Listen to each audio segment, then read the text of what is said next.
Hey there, folks. Welcome to another installment of Bollywood Crypt's chats with interesting personalities from the Indian horror scene. This is your guest host today, Suresh. Many of you would have seen Tumbbad, a much talked about film of recent years.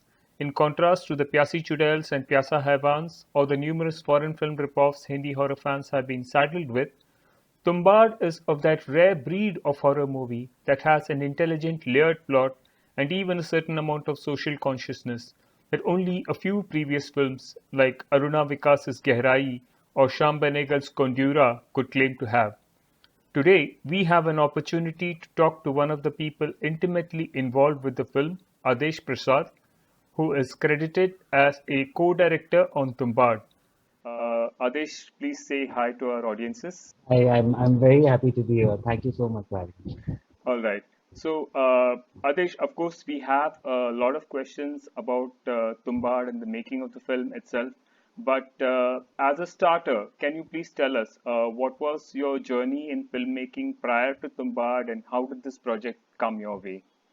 I'm actually from Delhi, and I did not know anything what I generally wanted in life. But the only thing I think I knew since from a very very early time, as much as I can remember, that I wanted to make movies. That I was very very clear about. So I right after my school, I started working as an assistant writer in Delhi. I did a lot of freelancer work. Essentially, whenever I would get to know that there's a shoot happening in Delhi, I would just land at that. And then I bumped into Rajat Kapoor, the filmmaker and the actor, and we became kind of good friends in Right. Delhi. And I asked him whenever you start your next film, I would like to assist you. And he was like, cool. And one day I spoke to him and he was like, I'm starting a new film. So it was like he told me this on Friday, and Saturday I was in Bombay. Okay. On my way to Bombay, I had just made myself one promise that, okay, once I land here in the city, I'm never ever going to compromise. I'm going to do exactly what I want to do and whatever it takes, All right. which basically meant very long spells of not having any work. And I started assisting. I assisted Rajat, I just assisted Saurabh Shukla, and then uh, I assisted Dibakar Banerjee on LSD. And after that, then I waited for a while because I was very sure about the kind of filmmakers I wanted to work with, the kind of films I wanted to be associated with. Right. Uh, and that's when Ship of Theseus happened, where I actually joined in as a first assistant director. And slowly, because that space was a very intimate way, the way the film was being made, it was made in a very very unconventional way. The film itself was very unconventional. Right. So everyone was contributing, in whatever way they could. And I just found myself at a place where I was allowed to essentially do what I wanted to do. So I had said no to Tumbbad because at that point, I was just too exhausted. The number of years and the number of time and everything that had gone into doing Ship of Features, I needed a break. And when I came back, is when the first cut of the film was ready. I think it was January, Okay. um, 2013. Okay. So the first cut of Tumbbad was ready in 2013. Yes, All yes. right. Not much of it remains in the final film now. We've heard that Tumbad is inspired by the work of Marathi horror author Narayan Dharap, who himself had influences like H.P. Lovecraft. So, please tell us something about what was taken from Dharap's work and what were the other inspirations behind the film. To answer your question, that no, I don't think it is inspired by any specific story of Dhara. Okay. He did have a character called Hastar in one of the stories, Okay. uh, which but the Hastar is he's only the namesake. The basic a premise came from Rahi, because Rahi is comes from that background. He understands that culture very well. He's grown up there, and he understands all the nuancing, the storytelling. He's grown up on Dharap and reading all other lots of other amazing writers. Right. But once that came in, I made a very conscious effort that that I'm not going to read or go through any of the influences that Rahi was already influenced by or had read, because the idea was, what can I bring in from my perspective, Right. and how, because you know what I'm trying to say, right? So if he was bringing one element, then my intention was, what am I bringing from my understanding? Right. And to be honest, horror is uh is one of the last genres I ever thought that I'll ever, make my, so to say, the first film as a co-writer or co-director. Okay. It just happened because that was not something that I had planned. I did not think that I'll end up doing something like that. But Right. I think it has been very, very interesting purely because of that. Uh, that all of us were able to bring in different influences, and the fact that somehow these differing point of views and context and inspirations, influences came together and managed to make something remotely even coherent. Right. I think Right. is a big deal. Yeah. So Like since I'm still surprised by that till date.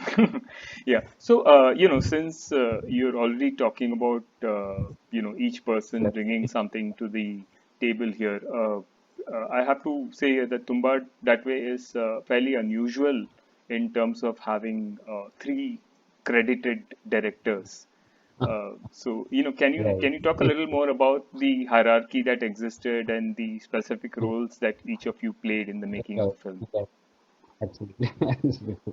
So I think in many ways, like this is something that I used to feel like and say it, and I still say it, even when we were shooting the film and writing the film, and that Tumbad is a textbook example of how films should not be made. If I were to, if anyone were to say that I'm inspired by this film, and then my answer to that question is that, but do not make it the way we made it. That is absolutely the most unprofessional, stupid way of making movies. Okay. But I mean, because obviously you do not plan, like that you will have three directors. You do not plan that you will have 5 to 6 years on making one film, right? With mostly people who are not known at large, right? Uh, about a subject that nobody is interested in. The film first and foremost belongs to Rahi Anil Badwe, Okay. because it was his child, it was his idea. I might have spent, like 5 6 years of my life on Tumba. He had already spent 10 years prior to that, and Okay. he had faced a lot of struggles and shoot cancellations and a lot of disappointments, and it's kudos to him that he stuck to it. When he got in the script, I think the first time when he had got to us, he it was supposed to be like three different stories set in Tumban. So there were like three very different stories with different characters, Okay. held together by a Sutridhar who's sitting on in at the bus stand of Tumban. Then at that point, Anand and Nitesh, they rewrote the script with him. What they did was they made it a story of one person, which is Vinayak. That's then it transformed a bit from there. I think what happened was, because I was not involved in the making of the first round of the film, I think I just had the benefit of distance. Right. Because I had not read the script, I had not seen the footage, I had not seen the designs. I Hmm. had no idea what the part was. I just knew that, okay, it involves certain individual artists who I admire, and it's a horror, Right. and it's a period horror. So I was just engaged by that. But when I saw the film, I was not very kicked about it, unfortunately. Hmm. While the film had amazing imagery, amazing design, some amazing idea of set pieces, but they were not well realized. The plot and the movement and a lot of other things were not working. And I think we almost came to a decision of canning the film completely. Okay. Uh, because a lot of money had already been spent, and we had made a film that none of us was like felt like it is ready. Then what do you do with it? But but I think my contribution at that time was just this, that that I stuck to the film, and I was like, no, we should not let go of this film, because there is something fundamentally really I thought was very beautiful about it, and you do not get stuff like this every day. So, after you joined the project, was there a constant interaction with the directors already involved, or did you just work independently? Till a certain point, there was a lot of interdependence, because first he rewrote the entire film, right? Obviously, a producer tells you and gives you a go ahead that okay, rewrite the film. He rewrote the entire film, uh, which obviously on the very first day of the shoot when we restarted shooting. We realized that we won't be able to shoot everything that we've written. Then what do we do? And the shoot is supposed to happen. So hence, the reason why I say why films should not be made the way Tumbbad is made is because from there on it was a constant negotiation between the budget, the possibilities, and the ideas that one could come up with on the go Right. to make things happen. So it was constantly like writing and rewriting and then rewriting, which was a very like I mean I enjoyed that process quite a lot. It was also very difficult. It was not without massive arguments and fallouts, Right. uh, walkouts even from the sets. Anything that could go wrong went wrong, Right. while making, while making the film. But I think one thing that all of us knew, even when all of this was happening, that we were always fighting for the film. It was never for the ego. Right. I guess that was probably the reason why all of us still went through in spite of having a horrible time making it. Do you recall any specific memorable or crazy incident from the shoot that you could share with us here? I remember this scene, right, where when Ayak goes to meet his grandmother, Hmm. and and her heart is like is outside her body and so on. Right. Oh my God. So that day was really terrible, right? So that that was it was like and it was a practical effect, like production designers were like pumping it from outside the room, and it was supposed to like pump hard. And what was happening was that our voices were probably not reaching them, or something or the other was going wrong, or the Hmm. time would go wrong. Like by the time they would pump, and by the time that pumped air would reach the heart, the shot is already over. So it was just absolutely crazy. And the footage, and it was very expensive and hard scene. Uh, and when that scene reached the editing table, Sanita, the editor, she saw the footage, and she panicked called me. She was like, "What is this?" And I heard her out, and I was just so tired of like being on location and then hearing this about the footage that was shot. Because the camera was like, "Here, now, say your dialogue. Now, you say your dialogue." It was like we were like clowns that day. I think all of us were like clowns that day. We pretend to be like, we pretend to be like these masters and so on, but none of that is true. We were absolute clowns, stupid people trying to make a film. So it was essentially shot very badly, and I was like, it's all right, maybe let me just come and let me just do something.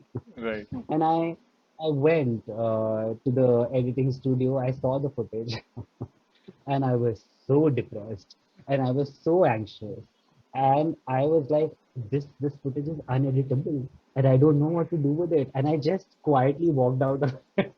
I was like, I'm leaving. I don't know what to do today. Today I don't have the bandwidth to solve this problem. And but next day when I came, what Sayukta did was something very, very beautiful. What she did was she deleted the audio of the scene, of the entire scene. Okay. Because that scene was supposed to be very long, and a lot of it was short. So what she did was she deleted all the dialogue.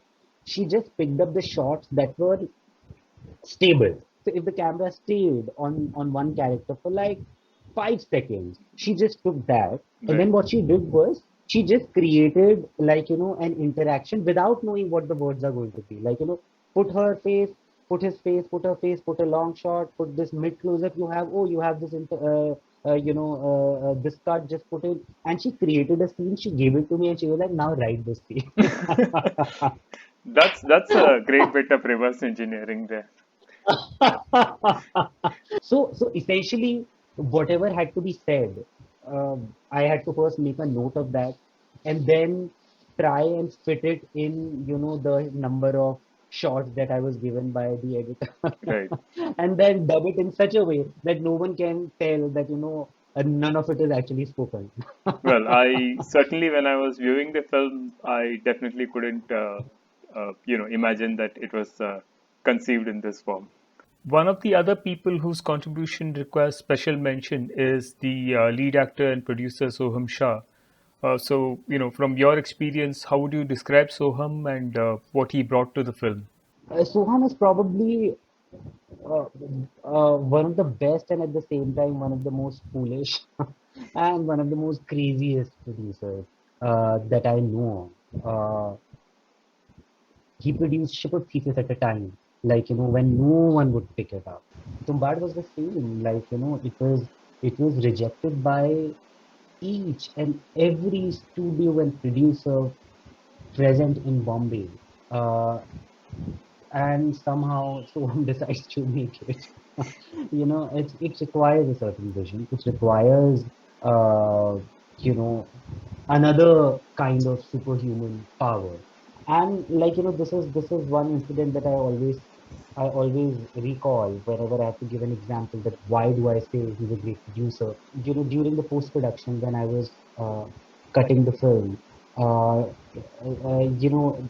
both editor and I, we literally restructured the entire film. While doing that, while cutting down the film, like the first cut of the film. By first cut, I mean the cut that the second cut, so to say, of the film, Right. with the bigger vision, was roughly 4 hours long, All right. and uh, we had to bring it down to 100 minutes. It's now at 90 minutes, the film, uh, which meant we had to let go of lot of supposedly important scenes for an actor, especially an actor who's also producing the film. Right. But I remember, and I used to tell him, I used to go to his cabin, I used to tell him, okay, so that scene is off, that scene that you liked, or that certain scene which was the most expensive scene uh, in the film, which involved like some thousand extras, is Okay. also being dropped because it has no place in the film. And my reason is this. And not even once, he questioned my decision. He was like, okay, you make the film that you want to make. Uh, like, not even once he asked me to put even a single shot कि यार कि मेरे लिए ये shot डाल दो यार मैं इसमें hero लगा. Not even once. In fact, what he did was he did something really beautiful, and I felt even more secure. Uh, when he came up to me and he said that, listen, don't be so nervous, and make the film that you want to make. If the film turns out to be good, it is lawful, and if it turns out to be bad, it is my failure. So, so what he did was just by saying that he just took that responsibility off my shoulder.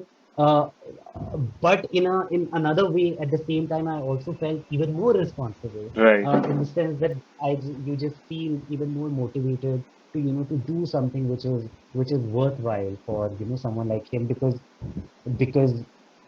he deserved it. More than us, more than any of us, he deserved it. that Right. that the film turned out to be the way it turned out. So yeah, so you're absolutely right when you say that he is the most.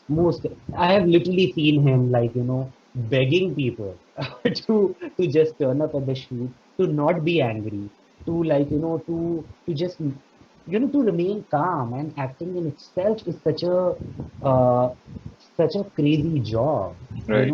It sets you on a crazy spiral of its own. To dabble with that while dabbling with people with high anger management issues and being baked on sets. It's incredible what he achieved with this film, truly. Right. All right, thanks. So, story apart, Tumbad is very meticulously designed in terms of its visuals and sound. So, would you like to elaborate on some of that process? For the visuals, I give complete credit to Rai, uh, because I think he is probably one of the most extraordinary talent working today Okay. in our country, perhaps in the world. Uh, he has a certain vision, he has a certain mood, an idea of design, which cannot be replicated or copied, or, like just be inspired by. All the fundamental visual that we today, when we think about Tumbar, like, for me, one of the most iconic shots for me, Hmm. even when I watched the film, is when the bus is arriving at Tumbar, and Soham gets out of it and it's raining. Right. It was Rahi. It was Rahi's. He had already drawn it by his hands, much before he even came to us. That shot was always there, and still there. It makes me very happy that and I'm sure it must make Rahi even more happy. Obviously, like because it's like you drew something and then it was right there. Right. So fundamentally, it was from there. Then what happened was, when Anand came on board, he brought in little colors in the film, like with that kotha, and with the houses and whatever. When I came in, when I took charge, I think my contribution was more like making sure all the VFX parts, which is the designing of eventual designing of Hastar, the eventual designing of the prologue. Like, for instance, what I'd done was, I think, with the editor of the film, was that we saw the entire film, and we had made a certain number of questions that we felt needed to be answered. Uh, and then I took those questions home, and then I wrote a story in the form of the prologue. And none of us even knew that this will be the backstory of Hastar. Okay. The backstory of the Hastar was the last thing to come.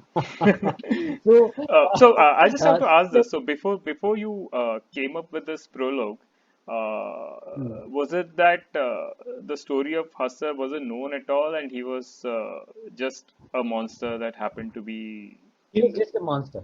He was Okay. just a monster. He was just a hungry monster. So basically, the image that was given to us by Rahi was that there is a monster who lives, underneath earth, and from his loincloth is the source of gold, Okay. and he's always hungry, and he needs to be fed gile aate ka gudiya. Okay. Abhi gudiya, why gudiya? Why gila atta? Why is he scared of sukha atta? Why the circle? Why gold? And who's this Husker? Why does he look the way he looks? We had no answer, Right. right? Right. And even something as simple as that it always rains in Tumbai. Why? I took all of that with me, and then I wrote the prologue. Even Husker, like you asked about his chamber, like, initial idea. I think in the first film when it was shot, he used to live in a cell, in a stone cell, Okay. a husker who was black, and he was very old. But I think execution wise, we had fucked up quite a big time. We had made a suit which was literally impossible for an actor to wear and then move around and jump around. So that husker remained just in one place and couldn't move, and whatever. So it looked very funny. It didn't look very good. And also, like, uh, in spite of the best efforts of special makeup team, it was we don't have a tradition of, like, Yeah. doing this kind. work. So we are not good at it. We're still learning. We're learning even now. So there was a lot of experimentation. We had gone wrong quite a bit. Dadi used to be like, a 300 kg Dadi. That was the Okay. original vision of that. That so they made a suit, but when you make a suit which is that big, it became so heavy that no actor could wear it. And her running around like that, it suddenly that scene just did not work. Right. Uh, so uh, so that changed over the years. Then Dadi changed, and we changed the idea of her, and then we changed the entire set piece altogether. We rewrote that. That chamber turned into like what if it's a womb, and what if you have a red creature against the backdrop of red? It'll be very interesting. But at that time, because fucking up once was not enough, we fucked up again. Okay. we thought that we thought that we will have actors in suits, because this time we had made lighter suits, and that we'll be able to pull this off without much VFX. When we looked at the footage, it was very bad. So we realized that it needs to be recreated in 3D. Something which we were avoiding right from the beginning. Right. And when you're recreating something in 3D, you have the opportunity to change the design, because the design also looked funny, because at that time Haskar used to have like this open brain. So he looked like, like a Tim Burton's Martian, Right. Right. it just he very good. So eventually, like I had gone to Sweden, and in 2 days I had just had 2 days to just lock the the design of Husker. I sat with them, and within 2 days we locked it. Even though like I hated it what I had to lock, because I think I still feel that we could have done better. But while doing that, I also realized that that sometimes those expectations are uh, more of a burden than a helpful thing. Because I've seen a lot of filmmakers obsessing over little things. You need to know where you are putting your resource, your brain. You have to prioritize it and not get overwhelmed by it. And I think this is my greatest learning from Tumbbad, that that I knew that the design that I have approved was probably not the greatest, but I knew I could probably like get Live away with with it. it by making sure that the drama works, the emotion works, and if the emotion works, everything works. Right. And of course, but there's a lot of contribution of where some very good VFX work by Filmgate, some very good editing, some very good sound designing. Oh my God, Kunal, the sound designer of the film, I think we took, I think 4 बार हम लोगों ने film का DCP निकाला था. Okay. Now again, it is to the credit of the producer as well that he allowed us to do this buffoonery. But the normally this is not how it is done. You finish the sound and the film is done, right? No one's going to spend more money. But Kunal gave his life to it. Like, normally projects get over in 4 months. He gave some 8 to 10 months to just this single film. He created every single sound that you hear in Tumbbad. Similarly, Jesper, when he brought in his music, he added like, a lot of emotional layers, and at the same time, he gave the film the scale that the film needed. One question that audiences have wanted to know is if the Vada, the ruined palace that was shown in the film, is it a set or is it a real place? It is a real place. It's a real place in Sanskrit, which Rahi had found years ago, even before we went for the shoot. Uh, so yeah, that's a real Vara, but obviously in the film, some parts we have used as they were. Of course, heavily production designed, Right. and some parts were created later on in the studios, Does it which belong are not. to? Sorry. Does it belong to anyone? As in, did you have to take permission to Yeah, shoot I there? think I'm forgetting the history, but I remember like one of the shooting days, one of the inheritors of that Vada had come over, and he was telling us a story that that Shivaji had used it at one point for a stayover or something like that. But I don't remember the history now, Right. unfortunately. But Was he happy with the fact that you're making a horror film on his property? I don't think he cared because a horror film nobody cared about at that time. I think he was happy that someone was shooting there. Okay. Yeah.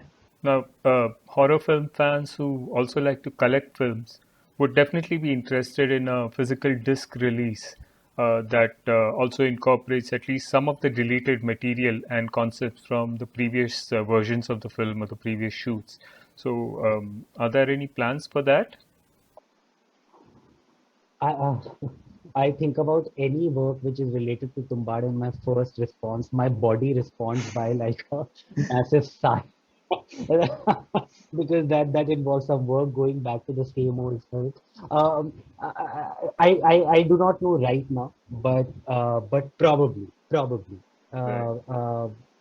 we will definitely try at some point to like collate everything and put it out there. For there is already a lot of material which is already there on the internet on our website. I think we even uploaded the original storyboards that Rahi had hand drawn. All right. Here's where, on behalf of Bollywood Crypt, I thank you for being a great guest and best wishes for all your future projects. So, Thank you so much for having me.